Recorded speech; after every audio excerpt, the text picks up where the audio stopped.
When I opened the door to Helen's house in Houston, Texas, after 36 straight hours on call at the Houston General Hospital, all I wanted was a hot shower and something to eat. But what I found was a second, gleaming, modern refrigerator installed next to mine. My daughter-in-law, Brittany, looked at me with that cold smile I knew so well. "This one's mine," she said, crossing her arms. "From now on, buy your own food." That's when I noticed the yellow stickers on all the food I had bought 3 days before. My name wasn't on any of it. They conveniently forgot they were living in my house without paying a cent of rent. What came next made them wake up crying. But before you continue, make sure you're already subscribed to the channel and write in the comments where you're watching from. We love to know how far our stories are going. My name is Helen Carter. I'm 65 years old and have been a head nurse in a hospital emergency room for almost 4 decades. That day, my feet were burning inside my once new white shoes. My body was a map of pain, back, knees, shoulders, marks of a life dedicated to caring for others. I left my purse on the kitchen counter, still trying to understand what was happening. The new refrigerator had a silvery sheen that seemed to mock my old white refrigerator, which worked perfectly. The smell of something baking filled my nostrils, but instead of comforting, it only brought confusion. "Brittany, what does this mean?" I asked. My voice sounded huskier than I expected. She adjusted her perfectly dyed hair and walked over to the new refrigerator. "It's simple, Helen. This refrigerator is mine. That one is yours. What's in mine is mine. What's in yours is yours."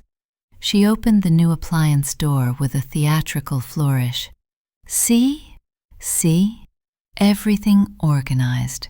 That's when I noticed the yellow labels attached to every item inside my own refrigerator. Cheese, milk, eggs, vegetables, all with the name Brittany written in big, bold letters.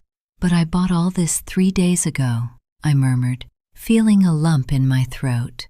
"Exactly, and now it's properly labeled." She smiled, that smile that never reached her eyes. "I'm tired of sharing what's mine. So from now on, everyone buys their own." I felt my body tremble, not from fear, but from a cold rage creeping up my spine.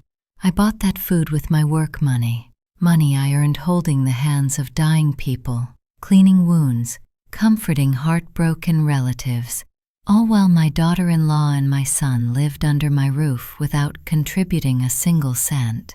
"Michael knows about this?" I asked, referring to my son. As if summoned by name, Michael appeared in the kitchen doorway. At 35, my only son was the image of the father he lost when he was only 10, but at that moment, I didn't recognize in his eyes the child I had raised. "Yes, I know, Mom," he said, avoiding my gaze. "Brittany is right. It's better to organize things this way. Everyone takes care of their own business." I stood there between my son and his wife, feeling like a stranger in my own house. The house I paid for alone, working double shifts for years. The house where I cried the death of my husband, Richard Carter. The house where I healed Michael's knee wounds, where I celebrated his graduations, where I comforted him with every broken heart. "I understand," was all I could say before retiring to my room. I closed the door, sat on the edge of the bed, and looked at my hands. Rough hands, prominent calluses, marked by time and constant work. Hands that held my son when he was born, that wiped his tears, that paid every bill in this house. That night I didn't cry. Something inside me had changed. Through the window, I watched the full moon bathe the garden in its silvery light. the same garden I planted alone after Richard died, leaving me with a young son and a mortgage to pay. I didn't sleep. My mind worked, cataloging every moment, every sacrifice, every extra shift to ensure Michael had the best. Every time I stopped buying something for myself so he could have new clothes, English classes, a computer. And now here he was, a grown man, allowing his wife to treat me like an intruder in my own kitchen. The next morning, I woke up early. I made my coffee in silence, using the powder that miraculously hadn't yet earned a label with Brittany's name on it. I sat down at the kitchen table, the same table where Michael had done his homework for years, and made a decision. I took out my cell phone and called my friend Susan Miller, a retired lawyer I met when she was my patient years ago. "I need your help," I said as soon as she answered. "It's my house in Houston, Texas." Susan listened silently as I recounted the events of the previous night. When I finished, she sighed. "Helen, you have two paths. Confront or be strategic. What do you prefer?" "I want my house back," I responded with a determination I hadn't felt in years. "And I want them to understand the value of respect." "So, let's be strategic," she said firmly. 3 days passed, days in which I maintained my routine, going to work, returning exhausted, watching Brittany and Michael enjoy everything I built. The new refrigerator gleamed with expensive foods, wines, imported cheeses, and fine cuts of meat, while mine only had the basics I could buy with the little money I had left after paying all the household bills that conveniently came in my name. On the 4th night, I returned from the hospital early. I found Michael and Brittany watching TV in the living room, laughing loudly, eating popcorn from a large bowl, microwaved popcorn in a bowl from my china collection. "Good night," I said, stopping in the living room doorway. They glanced at me briefly, murmured a disinterested hello, and returned their attention to the TV. It was at that moment that I realized it wasn't just about food or a refrigerator. It was about respect. It was about gratitude.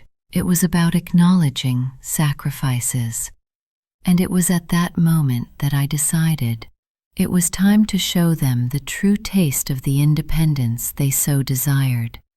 The next morning, Thursday, I didn't go to work. For the first time in years, I called the hospital and asked for a day off. Linda Evans, my colleague on duty, was surprised, but she didn't question it. I rarely missed work, even when I was sick. I waited for Michael and Brittany to leave. He went to another job interview that never worked out. She went to the beauty salon she religiously frequented all week, spending money she didn't have. When the house fell silent, I began my plan. First, I went to my room and took out a box of documents I kept at the bottom of the closet. There were all the deeds to the house, payment slips, renovation receipts, everything that proved that every inch of that place had been earned with my own hard work. Among the papers, I also found something I hadn't seen in a long time. A document signed by Michael 5 years earlier. It was a loan agreement. When he turned 30 and decided he wanted to open his own business, he came to me, asking for money. At that moment, I sacrificed my retirement savings, 200,000 pesos that took me decades to accumulate. "It's an investment, Mom," he said, his eyes shining. "In 2 years, I'll pay you back, with interest." The business, an electronics store, went bankrupt in less than a year. The money disappeared, and Michael never mentioned the subject again. And I, like the mother I always was, never charged him. I thought he felt bad enough about the failure. But now, with that document in hand, I realized that maybe my condescension had been a mistake. Maybe, by not demanding accountability, I had helped create the ungrateful man my son had become. I scanned the contract and sent it to Susan, along with all the other important documents. Then I made a detailed list of all the household bills for the past 2 years.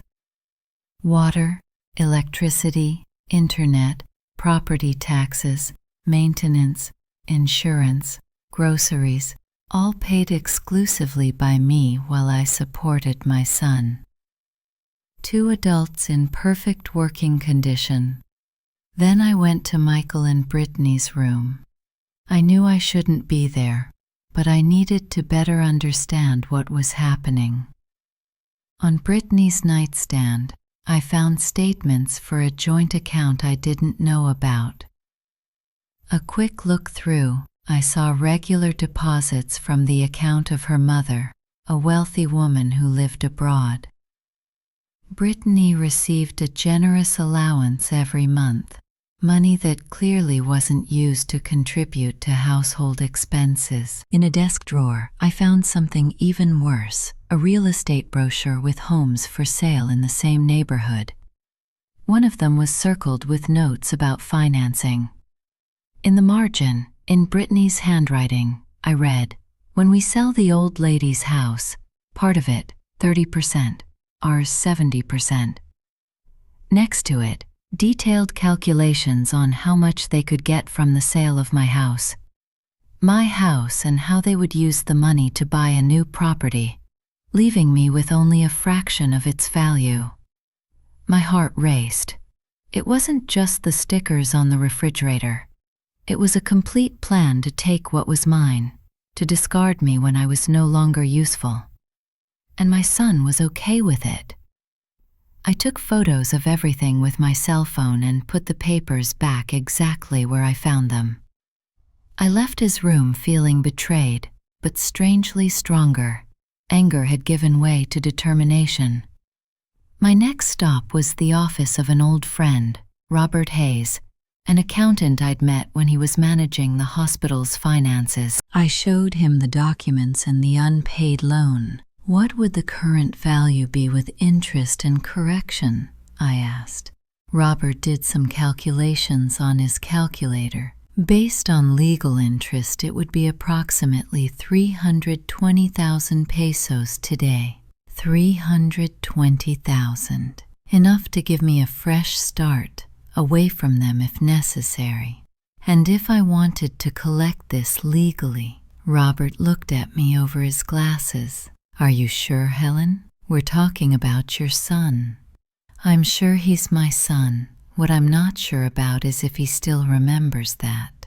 Before I left, Robert gave me the name of a lawyer specializing in family and real estate law. "If you need to go that route, Thomas Blake is the best." I returned home with plenty of time. I went to the supermarket and bought a large amount of food, not basics, but specialty items that I knew Michael and Brittany enjoyed. Imported Gorgonzola cheese that she loved, craft beer that he collected, Belgian chocolate, exotic fruits. At home, I began preparing an elaborate dinner, a roast that had been my son's favorite recipe since childhood, accompanied by golden potatoes and steamed vegetables. I also made a sophisticated dessert, tiramisu, that Brittany always raved about when we ate out. I set the table with my best plates, crystal glasses I won at my wedding, cloth napkins. I placed fresh flowers in the center and lit candles. Michael and Brittany arrived as I was finishing the preparations. I saw the amazement in their eyes when they saw the table set, when they smelled the aroma of the food. "What's this, Mom?" Michael asked, confused. "A special dinner," I replied with a serene smile. "I thought we could talk." Brittany seemed wary, but the smell of the food and the sight of the set table seemed to have calmed her a little. Smells good," she commented, leaning closer to look at the roast. "Take a shower and come eat," I suggested. Everything's ready.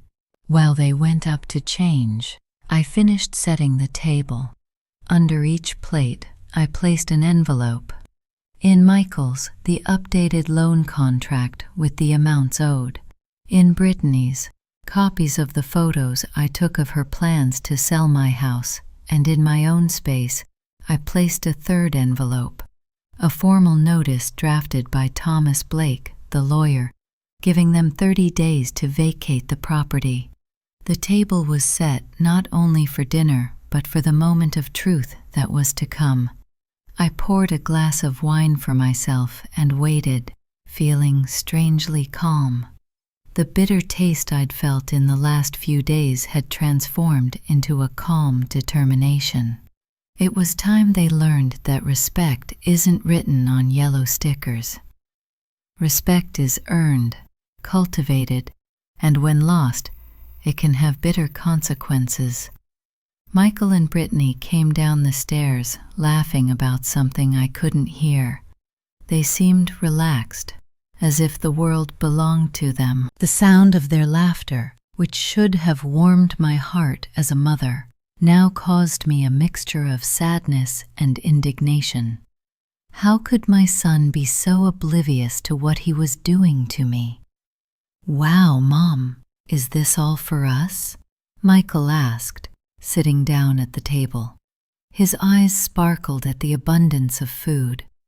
Brittany sat next to him, adjusting the expensive dress she wore at home as if it were casual wear. "Yes," I replied softly. "I thought we deserved a special night." "Any special occasion?" Brittany asked suspiciously as she took the linen napkin and placed it on her lap. "Let's just say it's a celebration of new beginnings," I replied, pouring the wine into their glasses. "An expensive Merlot I bought especially for the occasion. Please, help yourselves." Michael didn't need a second invitation. He filled his plate with generous portions of the roast and the sides. Brittany followed suit, though with more restraint, always concerned with appearances. We ate in silence for a few minutes, only the clinking of cutlery on plates filling the air. "It's delicious, Mom," Michael commented finally, already on the second course. "It's been a while since you made this roast." "It's been a while since we've had reason to celebrate," I replied, barely touching my food. Anxiety about what would come next was taking away my appetite. Brittany noticed my behavior. She was always observant, a quality that could be admirable if it weren't used primarily to manipulate situations to her advantage. "You're weird, Helen," she said, putting down her fork. "What's really going on?" I took a sip of wine, feeling the liquid warm my throat, giving me courage. "I've been thinking a lot since the refrigerator episode." Michael had the decency to look embarrassed, but Brittany kept her expression neutral, almost defiant. "And I came to the conclusion," I continued, "that you're right."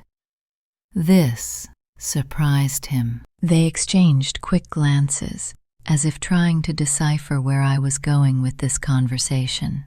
Everyone should take care of their own business. It's fair, it's organized, and above all, he's an adult. I took another sip of wine. "For that, I prepared a surprise for you." "A surprise?" Michael's voice had that childlike tone of expectation I'd known since he was little. He always loved surprises, especially ones that involved gifts. "Yes, it's under your plates." They looked at each other again, curious. Now Michael was the first to lift his plate, finding the brown envelope. Brittany followed his example, more cautiously. "What's this?" Michael asked, opening the envelope. Her face changed as she recognized the document in his hands. The loan contract, with the updated values highlighted in fluorescent yellow, the same color as the labels on the refrigerator, an intentional choice on my part. "This is, Mom.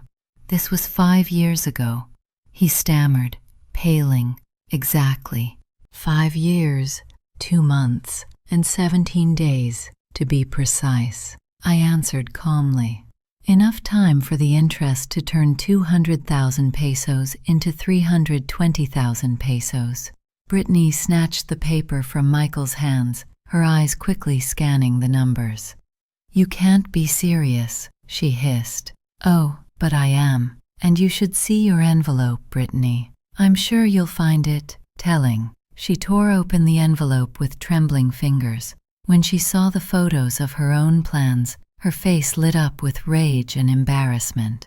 "You've been snooping in our things," she accused, slamming her hands on the table, making her cutlery clatter. "Just as you snooped in my refrigerator, in my meals, in my life." My voice remained calm, which seemed to infuriate her even more.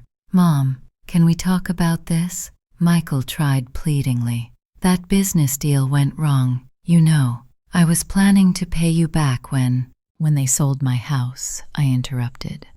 "When they evicted me with my 30% share as your wife so generously planned." Michael looked at Brittany in shock. "What's she talking about?" "Don't play innocent, Michael," shot back Brittany. "We talked about it. The house is too big for her on her own. It would make more sense to sell it and for each of us to go our separate ways. But we never talked about percentages or—" She stopped, realizing she was incriminating herself even further. "Of cheating on me," I completed it for him. "Of taking what is rightfully mine, what I built alone after that your father died and left me with a young son and bills to pay." The silence that followed was heavy. No one was touching the food anymore. The roast was cooling on the plates, as was the ambiance between us. "And there's more," I finally said, taking my own envelope. "Since we're being so organized with what belongs to whom," I handed the document to Michael. His hands trembled as he opened it. Brittany craned her neck to read along with him. "An eviction notice," he read incredulously. "Mom, you can't be serious." 30 days, I replied. "The lawyer said it's more than enough considering they don't have a formal rental contract and don't contribute financially to the upkeep of the house." Brittany stood up abruptly, knocking over her wine glass. The red liquid dripped onto the white tablecloth like blood. "You can't do this. We're your family." "Family," I raised an eyebrow. "Family respects. Family contributes. Family doesn't put labels on food they didn't pay for or make plans to sell the old lady's house, as you so affectionately call me behind my back." Michael also stood up, his face a mask of desperation. "Mom, please, let's talk. We don't need to get to this point." I sat, surprisingly calm. "I'm tired of empty conversations, Michael. I'm tired of being treated like a nuisance in my own house, of working to support 2 perfectly capable adults who don't show the slightest gratitude or respect." "It's all your fault," Brittany yelled at Michael. "You said your mom would never do this, that she always gave in." "And I always gave in," I confirmed. "That was my mistake. I let them think they could take everything without giving anything in return." "We can't leave in 30 days, Michael argued desperately. "We have nowhere to go." "Brittany's parents have that empty apartment downtown," I suggested. "The one she mentioned when they were arguing about sending me to a retirement home." Brittany's eyes widened. "Did you hear that too?" I heard enough. I finally stood up, clearing my almost untouched plate. "And now, If you'll excuse me, I'm going to leave. Feel free to finish dinner. After all, it was prepared with food I paid for with my own money, in my kitchen. Enjoy it while you can. I walked to the kitchen door and turned around one last time. Oh, and Michael, that asado was always your favorite food, but you never realized I hate cooking it. The smell permeates my hands for days, but I did it anyway, because I loved you more than you'll ever understand. I went upstairs to my room, hearing the heated argument that was breaking out between them. Accusations, recriminations, the sound of something else breaking. I didn't care. I closed the door. I lay down on my bed and for the first time in days slept soundly, with the clear conscience of someone who had finally taken charge of her own life. The next morning, I woke up with sunlight streaming through the cracks in the curtain. For a moment, I was confused about what had happened, as if it had all been just an intense dream. But then I heard doors slamming downstairs and agitated voices. Reality returned full force. I got up, took a long shower, and dressed carefully, choosing clothes that made me feel secure. Black slacks, a pearly blue silk blouse, a pearl necklace that Richard had given me on our last wedding anniversary. I looked in the mirror and saw not just the tired nurse or the betrayed mother, but a woman determined to regain her dignity. I walked down the stairs slowly, each step an exercise in self-control. The kitchen was a mess. Dirty dishes from last night's dinner, wine stains on the tablecloth, leftover food. Apparently no one bothered to clean up. Michael was sitting at the table with his head in his hands, looking like he hadn't slept. He looked up when he saw me. "Mom," the raspy voice began. "Good morning, Michael," I replied neutrally, heading to the coffee pot. I made sure to get the coffee from the package that had a yellow sticker with Brittany's name on it, a small act of rebellion. "About last night," he tried again. "Where is Brittany?" I interrupted, preparing my cup. "She left early. She went to her parents' house," he hesitated. "We're in trouble, Mom." "I imagine so." I sat across from him, keeping my cup between us like a small barrier. 30 days isn't a long time to find a new place. It's not just that. He seemed genuinely distraught. "Brittany is furious. She says she's going to sue me if the house deal doesn't go through." "Sue me?" I raised an eyebrow. "The house is in my name, Michael. Exclusively." "I know, but..." He ran his hands through his hair in a nervous gesture. "We had plans, promises, plans made at my expense without my knowledge or consent," I pointed out. "That has no legal standing, but there's a bigger problem." He bit his lip doubtfully.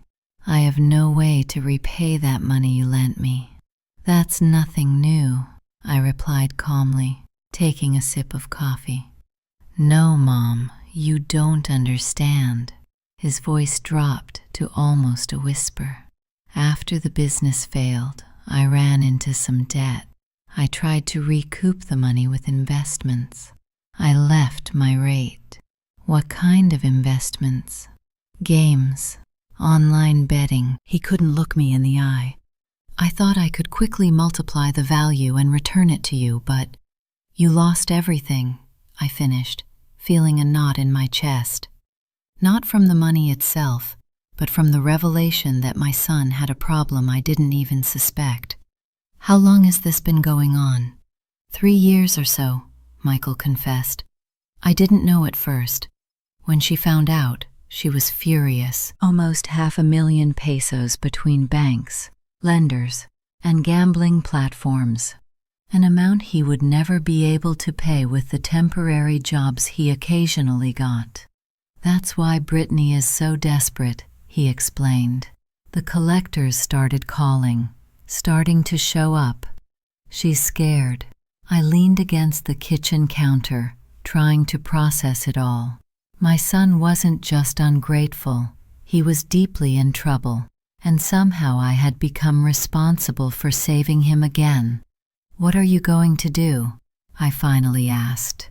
"I don't know." For the first time at the beginning of that conversation, I saw tears in his eyes. "I'm scared, Mom."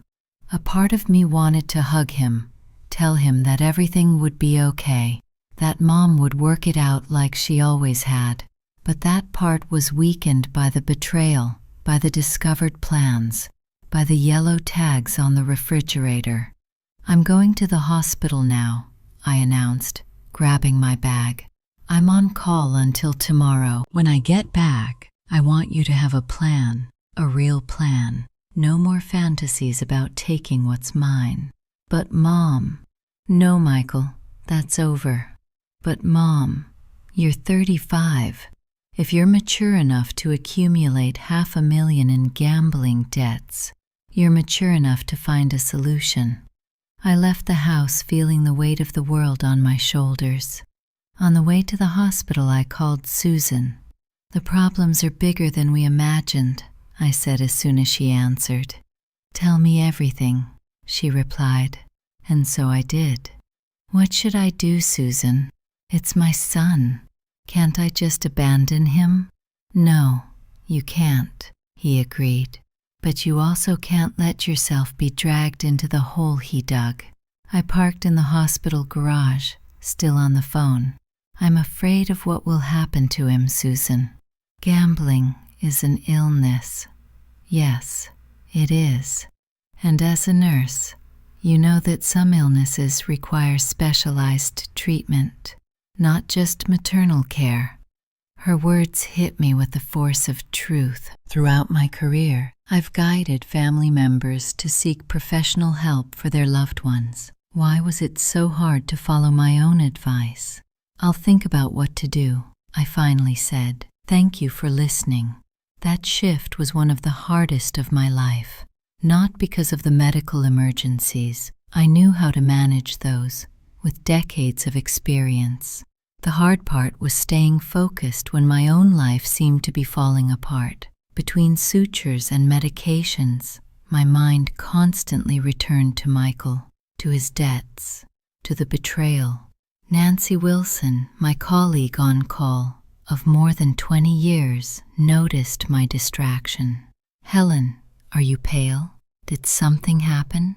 I hesitated for a moment.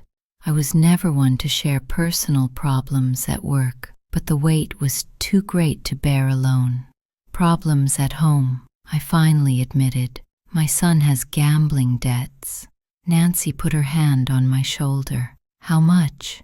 $500,000. She held her breath, and let me guess. "Are you thinking about how to save him?" I nodded, embarrassed. Nancy spoke with the firmness she used with difficult patients. "Do you remember the case from last year? The boy who came here after being beaten by loan sharks. How could I forget?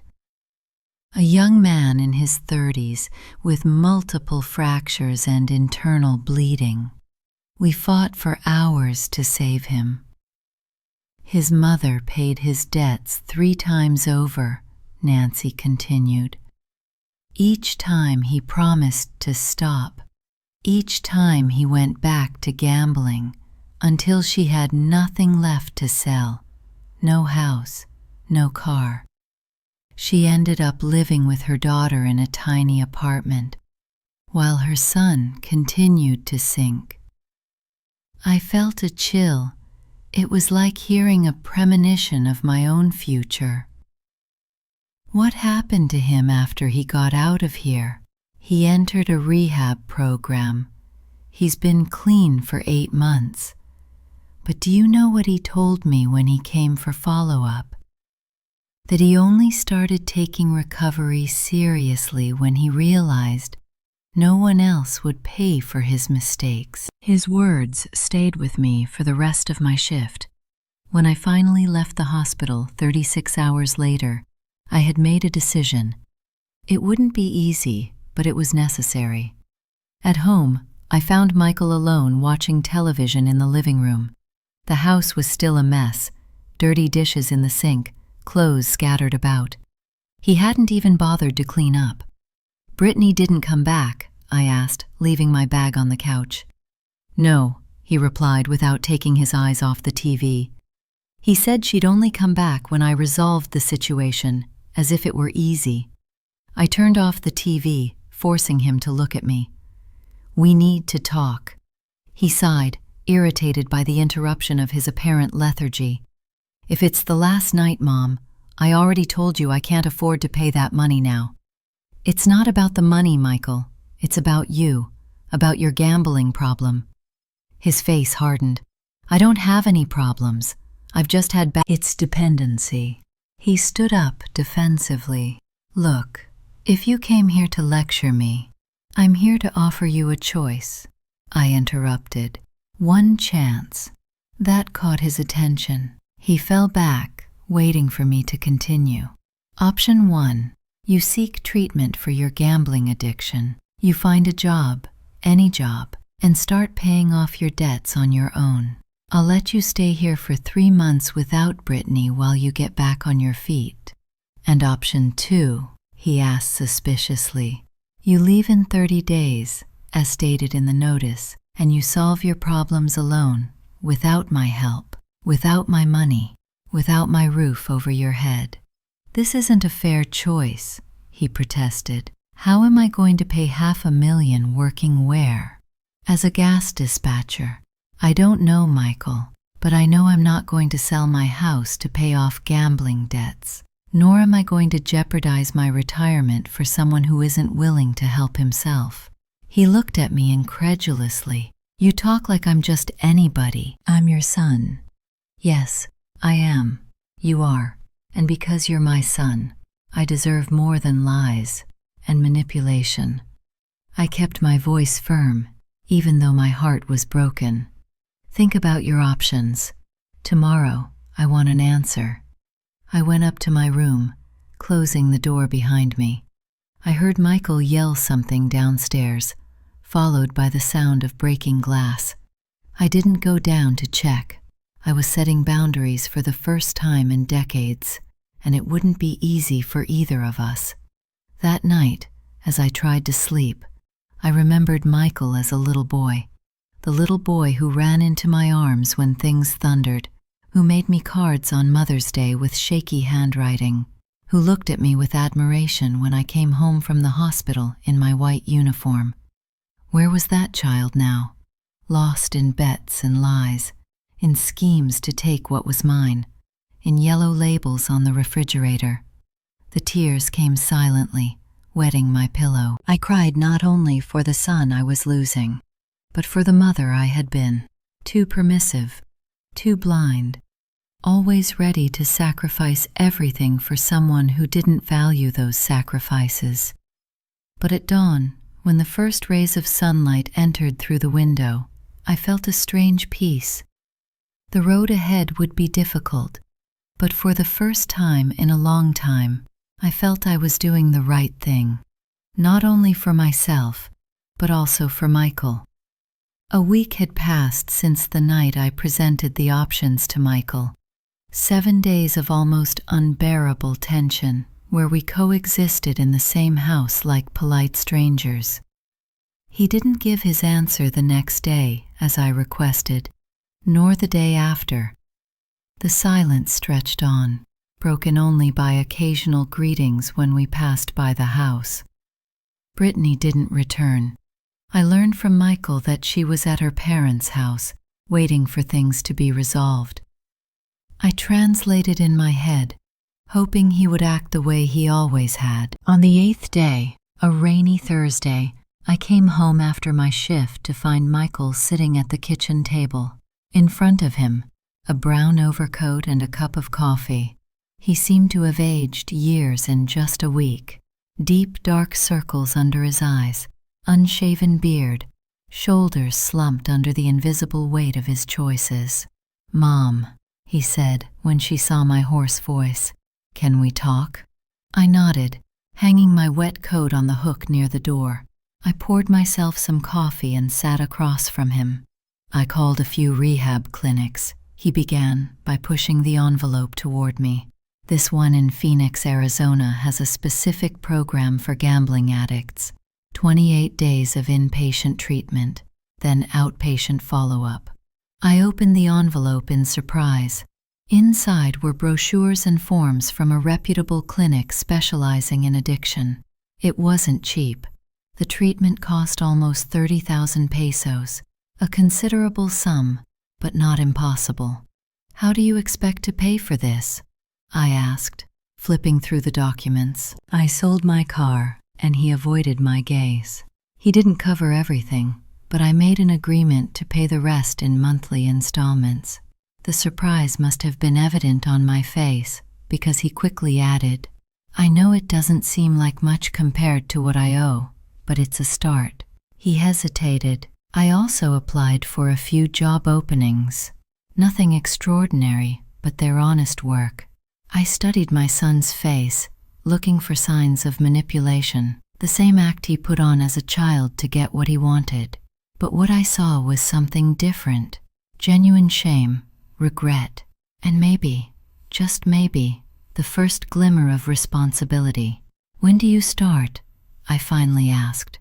If you're okay with option 1, letting me stay for 3 months while I regroup, I can check into the clinic on Monday.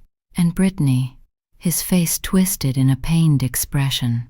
We broke up, or rather, she broke up with me when she found out I'd sold the car.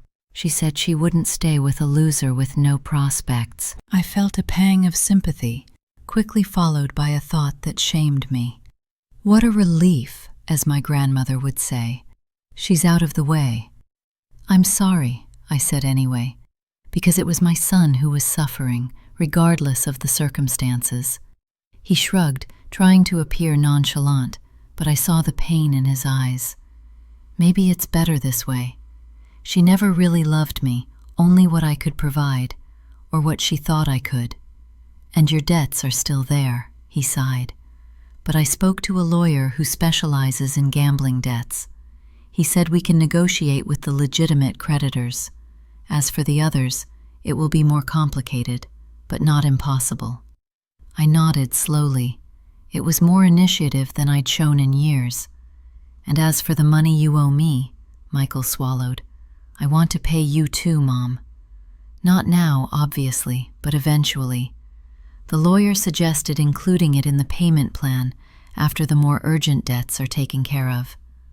I took a sip of my coffee, now lukewarm, pondering. Part of me, the wounded mother, the betrayed woman, wanted to remain tough, to demand everything immediately. But another part, the nurse who saw so many people struggling to recover, I recognized the signs of someone genuinely trying to change. 3 months, I finally said. You can stay for 3 months while you go through treatment and look for work, but there are conditions. What are they? He looked relieved, almost hopeful. First, no Brittany here, no visitors. He nodded quickly. It won't be a problem. Second, you'll contribute to the household expenses, no matter how small the amount is at first. Fair enough.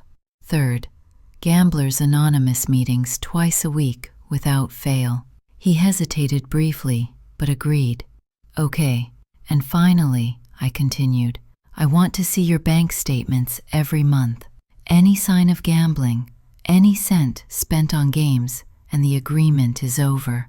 Michael took a deep breath, as if he were gathering his courage. I agreed to everything. And there's one more thing. I raised my eyebrows, waiting.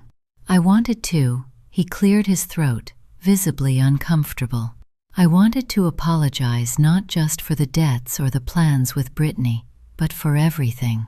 For having been an ungrateful son, for having allowed her to put labels on your food, for having forgotten everything you did for me. I remained silent, letting him continue.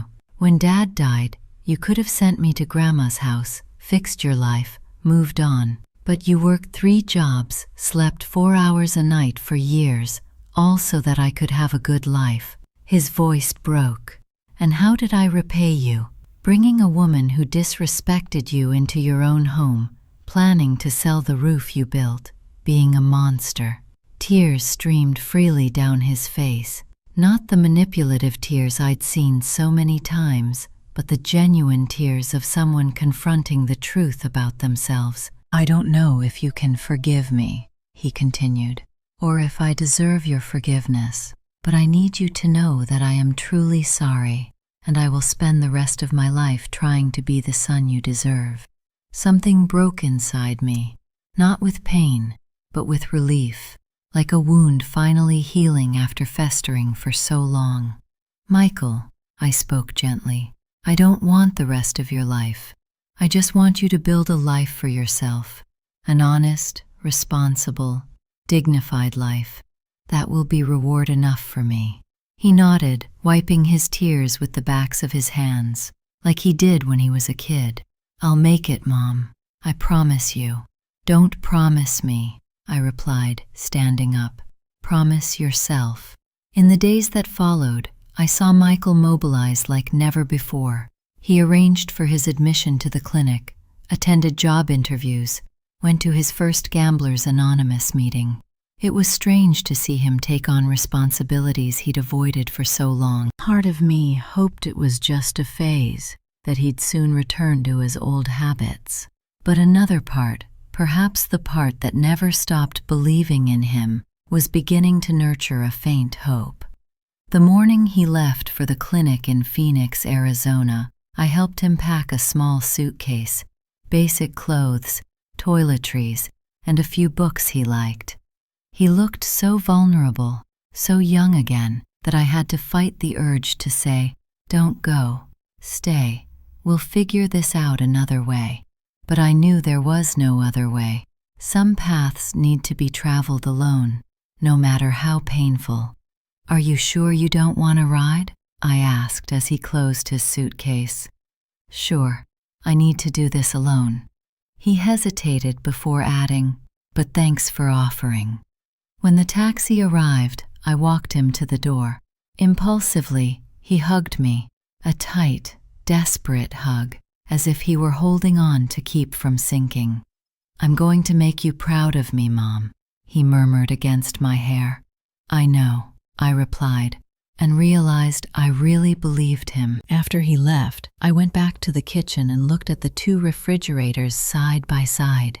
Brittany's, still full of expensive products, was now slowly deteriorating.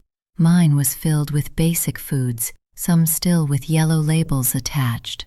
On an impulse, I opened Brittany's refrigerator and started taking everything out. Imported cheeses, expensive wines, gourmet yogurts. I separated what was still good and could be donated. I threw away what had already gone bad. I immediately took a knife and began scraping the yellow labels off my own refrigerator one by one. Each label removed was like a weight being lifted off my shoulders. When I finished, I looked at the small pile of yellow papers in my hand, physical symbols of the disrespect I had tolerated for so long. I walked to the backyard, took a match, and burned them all in a small metal can. As the flames consumed that bright yellow, I felt a strange sensation spread through my chest, a mixture of relief, determination, and, surprisingly, hope. There, watching the labels turn to ash, I realized that this wasn't just the story of an ungrateful son or a manipulative daughter-in-law.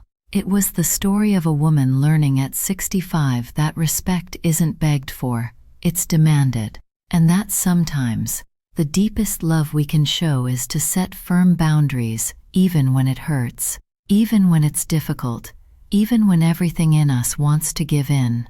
The 28 days Michael spent in the rehab clinic in Phoenix, Arizona passed more quickly than I imagined. Without him and Brittany at home, I rediscovered the pleasure of silence, the peace of living at my own pace.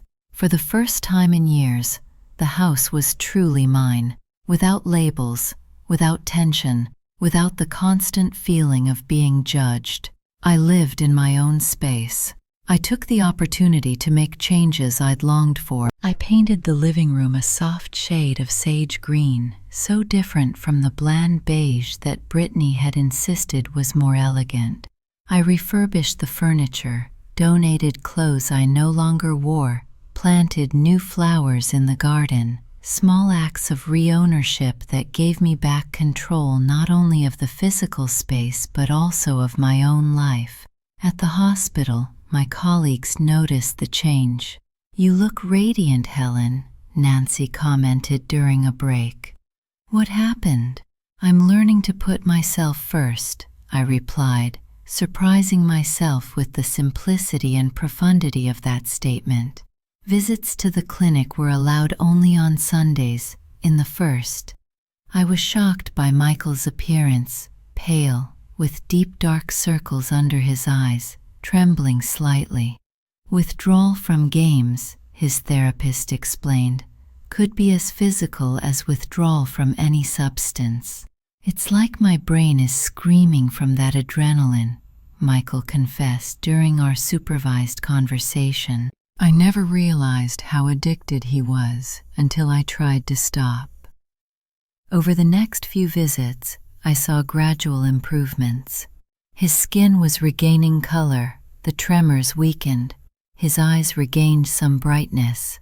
More importantly, he was starting to talk more clearly about his problem, without the excuses and rationalizations of before. "The therapist says I use gambling to run away," he explained during our third visit.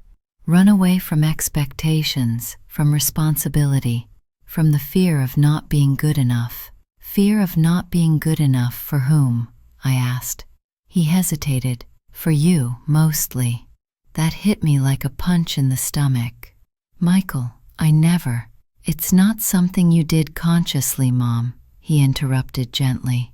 "It's just that you were always so competent, so strong. Head nurse, single mother, owner of your own home. It seemed like I could never reach that level." "I never meant for you to feel that way," I murmured, realizing how my own actions, however well-intentioned, had contributed to his insecurities. "I know, and I'm not blaming you.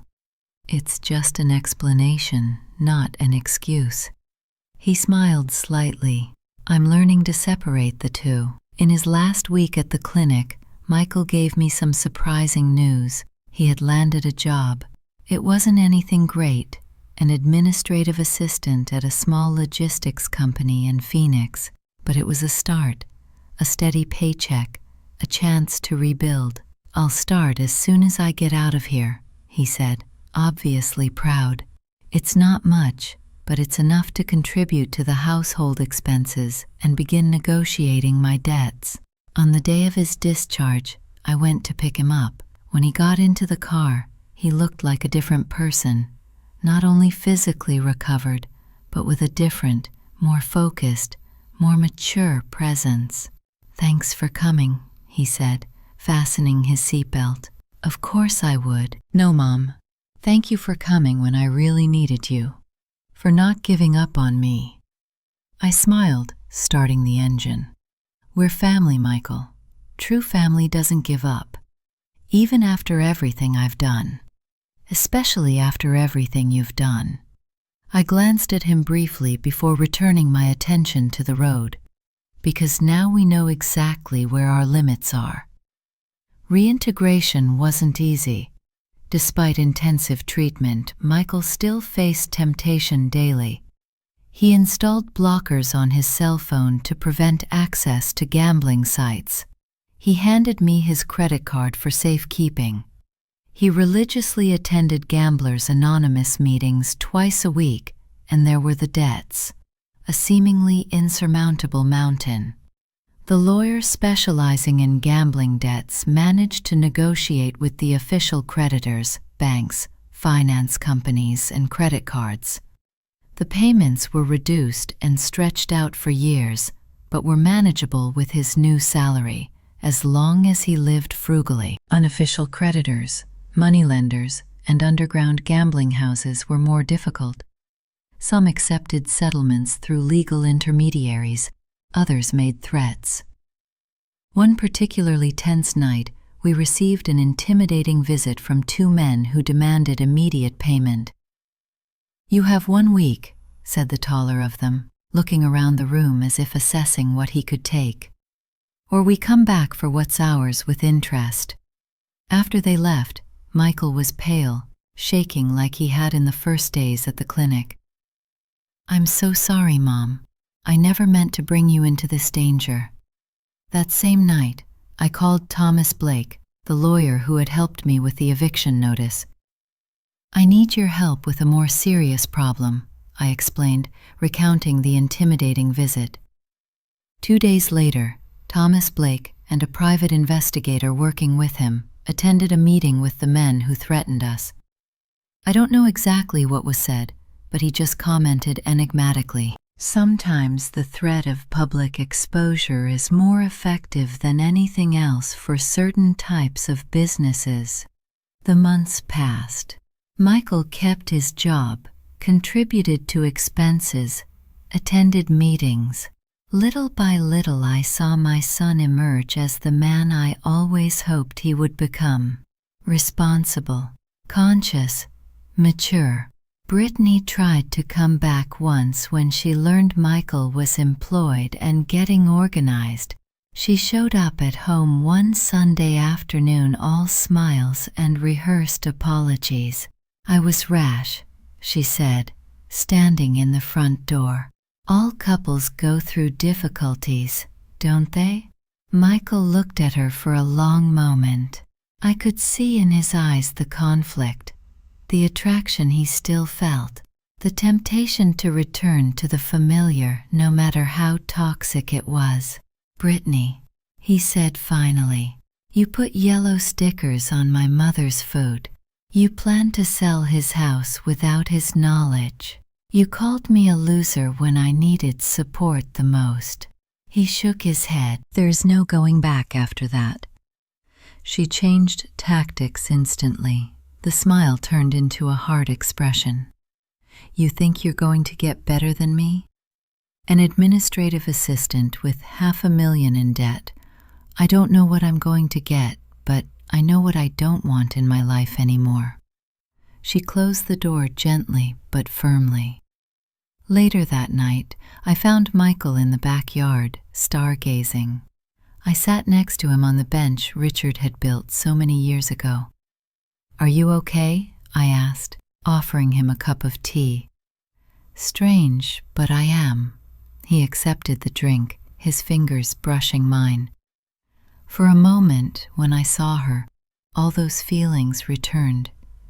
Not love, but familiarity, like a song you don't like, but you know the lyrics by heart. "I understand. You know what I realized, Mom?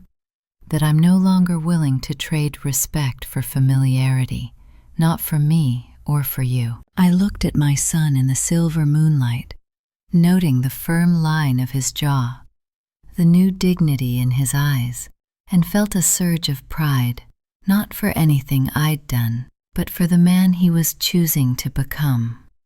"The 3 months end next week," I commented casually, though we were both very aware of the date. Michael nodded. "I've already started looking for a place. There's a colleague from JA who needs someone to share the rent in Phoenix, Arizona." "You don't have to leave, you know." The words escaped before I could stop them. He smiled. "Yes, I have to go, Mom. Not because you don't want me here, but because it's time. In fact, it's more than time." We sat in silence for a moment, sipping our tea, gazing at the starry sky. It was a comfortable silence, the kind that only exists between people who have finally found true balance. "Thank you," he said finally. "Why?" "For letting me fall. It was the only way I could learn to pick myself up again." A year has passed since Michael moved out. He didn't go far, just to a modest apartment 20 minutes from here that he shares with his Gamers Anonymous colleague. We maintain a routine: Sunday dinners at my house, calls during the week, occasional texts just to say hello. This new dynamic brought us closer than we had been when we lived under the same roof. Without the pressures of daily life, without the tensions accumulated by years of unmet expectations, we are rediscovering ourselves as adults. I as a woman beyond the role of mother, he as a man beyond the role of problematic son. Today is a different Sunday. Michael is coming for our usual dinner, but this time he's bringing someone. A friend, said on the phone with a tone that suggested it was more than that. It's the first time he's mentioned a woman since Brittany, and I can't deny that I feel some apprehension. I prepare the house carefully, not excessively, so as not to seem like I'm trying to impress, but enough to show that I appreciate the occasion. I make lasagna, Michael's favorite since he was a child, and a fresh salad with vegetables from my own garden, which has become my refuge during these months of rediscovery. At 6 o'clock sharp, the doorbell rings. Michael was never punctual until recently, another small sign of his transformation. When I open the door, I see my son smiling with a bottle of wine in his hand, and beside him, a middle-aged woman with short brown hair and a shy smile. "Mom, this is Laura Bennett," he says with discreet pride in his voice. "Laura, my mother, Helen Carter. It's a pleasure to finally meet you," Laura says. She extends her hand. Her grip is firm. Her eyes meet mine without hesitation. "Michael talks a lot about you." "I expect good things," I reply, inviting them in. "The best," she assures me, handing me a small vase of violets. I learned he likes plants. Dinner flows with a naturalness that surprises me. Laura is not what I expected, neither too young nor dazzled by appearances like Brittany. She is 42 years old. She is a high school history teacher, divorced, childless. She met Michael in a reading group at the municipal library 6 months ago. "He was reading The Old Man and the Sea," she says, looking at him fondly. "I found it interesting to see a man his age so absorbed in Hemingway. I usually only see it in my students when I force them to read." Michael laughs. "It was part of my therapy to read stories about perseverance, about continuing to fight even when all seems lost."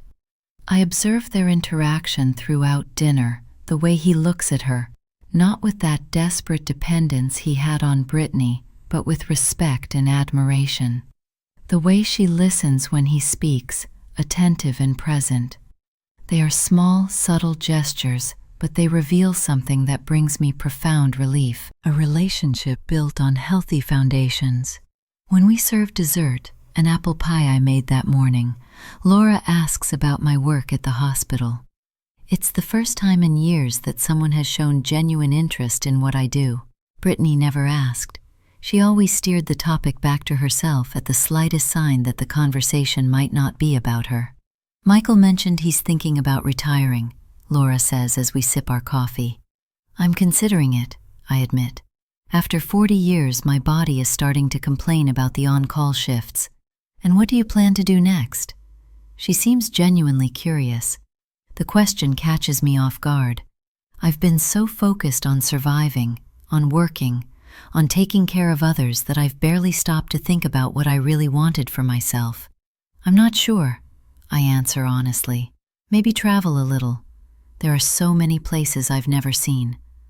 My mom always dreamed of visiting southern Italy." Michael chimes in. "The land of her grandparents." Seriously, Laura is excited. "I lived in Naples for 2 years while I was doing my master's degree. It's absolutely wonderful." She begins to describe the small seaside villages, the incomparable taste of the homemade food, the warm hospitality of the Italians. Her eyes sparkle as she recalls her experiences, and I find myself captured by her stories, imagining myself walking along those cobblestone streets she describes so affectionately. "You should go," she says. "Finally, if there's a dream worth fulfilling after a lifetime of work, it's this one." In that moment, something crystallizes inside me, a certainty that the time has come to live for myself, not selfishly or neglectfully, but in the fullest sense of self-care and self-realization. Later, as Michael and Laura are about to leave, my son hugs me tighter than usual. "Thank you for dinner, Mom. It was a pleasure. Laura is special. I can't find better words, but he understands. Yes, she is." He smiles, and I see in that smile something I haven't seen in a long time. Peace. And you know what else she is? Someone who wouldn't mind sharing her apartment with me. No yellow tags, no power plays, just camaraderie. That's wonderful, Michael. It's unlike anything I've ever experienced. He hesitates. In fact, I came here today not only to introduce you to her, but also to share some news. I've been promoted. Nothing special, just coordinator of the administrative team, but it means a better salary. I'm so proud of you, and that means I can start paying you for real. I frown, confused. Pay me the loan money. He takes an envelope out of his pocket. It's the first of many. It's not much, but it's a start. I look at the envelope, feeling a lump in my throat, not because of the value I know is modest, but because of the symbolism of that gesture. The promise kept, the responsibility assumed, the respect shown not through words, but through concrete actions. "Son, this can wait," I say, touching his arm. "You have other priorities now." "No, Mom." His tone is gentle, but firm. "This is a priority. It always will be. Because it's not just about money. It's about honoring my word. It's about showing you every day that your sacrifice wasn't in vain." I accept the envelope, acknowledging the importance of that moment for his recovery and for our relationship. After they leave, I sit on the terrace with a glass of wine, gazing at the night sky. I think about how life turns, how a painful situation, like the labels on the refrigerator, brought about a complete transformation in our family dynamic. I open the envelope Michael gave me. Inside, besides the modest check, is a handwritten note, the first of many. "Thank you for believing in me when I didn't believe in myself. I love you, Mom." The tears come silently, but liberatingly. They are not tears of sadness, nor even of pure joy. They are tears of recognition of the long and arduous road we traveled, of the wounds that are still healing, of the new and promising journey that lies before us. That night I make 2 decisions. First, on Monday I will speak with my boss at the hospital about my retirement. 40 years are enough. It's time to live my remaining years fully. Second, I will use some of the money I saved to realize my dream of exploring Italy. Amalfi, Naples, Calabria. Not because I deserve a reward after everything I've been through, but because I finally understood that caring for others begins with caring for oneself. And as I pack Michael's note into my memory box, I feel an unexpected gratitude for those yellow stickers on the refrigerator. They were painful, humiliating, cruel, but they were also the catalyst that made me wake up, that forced me to set boundaries, that transformed not only my son, but myself. Sometimes it's the greatest wounds that bring about the deepest transformations. And sometimes it's necessary to endure the bitter taste of disrespect to rediscover the sweet flavor of true love, one that doesn't suffocate, doesn't control, doesn't diminish, but rather elevates, liberates, and dignifies. 3 years have passed since the dinner where Michael introduced me to Laura. Time moves differently now that I'm retired, no longer measured in on-call shifts or emergencies, but in small daily pleasures and meaningful moments. Michael and Laura were married a year ago in a simple ceremony in her garden in Phoenix. Nothing ostentatious, just a few close friends, homemade food, and background music. So different from the life he led with Brittany, focused on appearances and status. I went to Italy, as I had promised myself. I spent 2 months exploring small villages on the Amalfi coast, visiting my grandparents' homeland in Calabria, losing myself in the narrow streets of Naples. I traveled alone, something I never imagined I'd have the courage to do. I discovered an independence I hadn't known, an ability to find my way around foreign lands, to communicate, even with my limited Italian, to make fleeting but meaningful friendships. When I returned, I felt renewed, as if I had left behind not only a country, but also old patterns and expectations.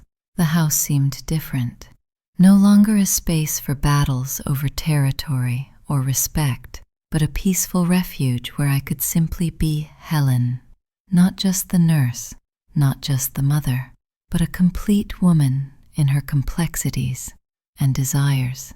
Today is a special day.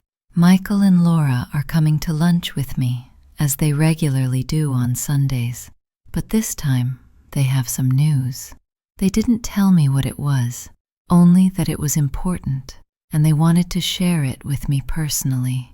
I prepare a simple but thoughtful meal: mushroom risotto, green salad, and homemade bread that I learned to make after retirement. I set the table lovingly, placing fresh flowers from the garden in the center. Small rituals that I've learned to value, transforming the everyday into a celebration. When they arrive, I immediately sense something different. There's an almost palpable energy between them, a sparkle in their eyes, hands that meet and squeeze in silent complicity. After the initial hugs and routine questions about how we're doing, we sit down to lunch. The conversation flows naturally about work, books, and news. Michael talks about a specialization course in management he recently started. Laura talks about her students and an oral history project she's developing at school. It's only when we serve dessert, a lemon tart Laura brought, that Michael finally clears his throat. A nervous gesture I've known since his adolescence. Mom begins by holding Laura's hand on the table. We have news to share. My heart races. There's something about the way they look at each other that tells me exactly what's coming next. We're expecting a baby, Laura announces, her voice soft but firm. 3 months already. The joy I feel is immediate and overwhelming. Tears flow before I can stop them. A baby, I repeat, as if I need to hear the words in my own voice to believe them. Yes, Michael confirms, his face lit up in a way I've never seen before. You're going to be a grandmother, Mom. Grandma. The word resonates within me, opening up possibilities I'd never considered. After so long, being only a mother, the provider, the caregiver, the boundary setter, I would now have a new role to play. It's a girl, Laura adds, gently running her hand over her still almost imperceptible belly. We discovered it last week. A baby girl, I repeat, amazed. I get up to hug them, feeling a connection to the future that I didn't expect to experience at this point in my life. After the initial excitement subsides, Michael looks at Laura as if silently asking permission to say something else. She nods discreetly. Mom, he says, we'd like to ask you for something. Of course, anything. We decide to call her baby Helen Jr., His voice is thick with emotion. "If it's okay with you, we want her to bear your name." The world seems to stop for a moment. Of all the honors I've received in my life, awards at the hospital, professional knowledge, none compares to this. My name continues through a new life, a new Helen who will come into the world in circumstances so different from those I faced. "It would be the greatest honor of my life," I finally managed to say. Later, when we're having coffee on the terrace, Michael hands me a small package. "What's this?" I ask, surprised. "Something I want you to have before little Helen Jr. arrives." I open the package carefully. Inside is a carved wooden box, beautiful. When I open it, I find something that makes my heart stop for a second. The loan contract I signed with Michael years ago, sealed with the word finalized in red. "How?" I whisper, running my fingers over the document. "I thought it would take years. I sold some things, worked overtime, saved every penny I could," he explains. "I wanted to resolve this before I became a father. I wanted to start this new phase without the debts of my past." I examine the contract, noting the receipts attached, the regular transfers over the past 3 years.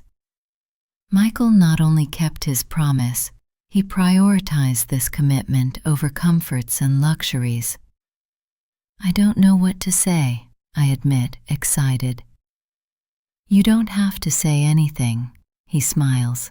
"I just wanted you to know that the lesson you taught me about respect, responsibility, and consequences is the same one I intend to pass on to my daughter." Laura, who had been watching the scene in silence, adds softly, "Michael told me the whole story, the labels on the refrigerator, Brittany, the gambling debts, everything.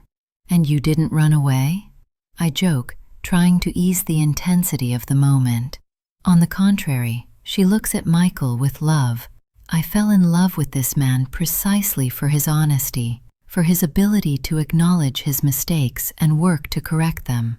It's not the past that defines a person, but what they choose to do with the lessons learned.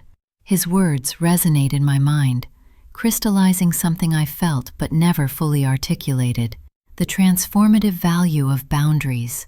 As a mother, my greatest act of love wasn't when I gave in, when I sacrificed everything, when I ignored failures for fear of hurting. It was when I said enough, when I established clear consequences, when I demanded respect, not just for myself, but for Michael himself, for the man I knew he could become. Months later, I'm in the hospital waiting room, this time not as a nurse, but as an anxious grandmother. Laura's labor began early in the morning, and Michael has been by her side ever since.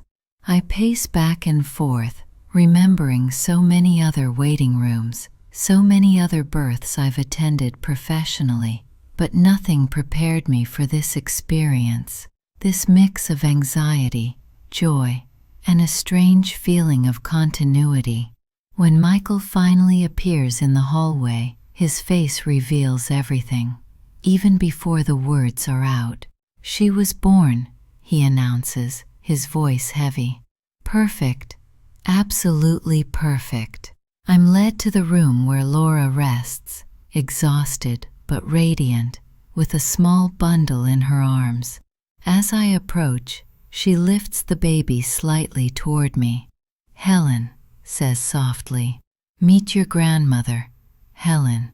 I take this tiny being in my arms, gazing at the still undefined features that will one day transform into a unique face. Her little eyes open for a moment, as if trying to recognize me, and I feel an instant connection, not only with this new life, but with all the generations that came before and all those that will come after.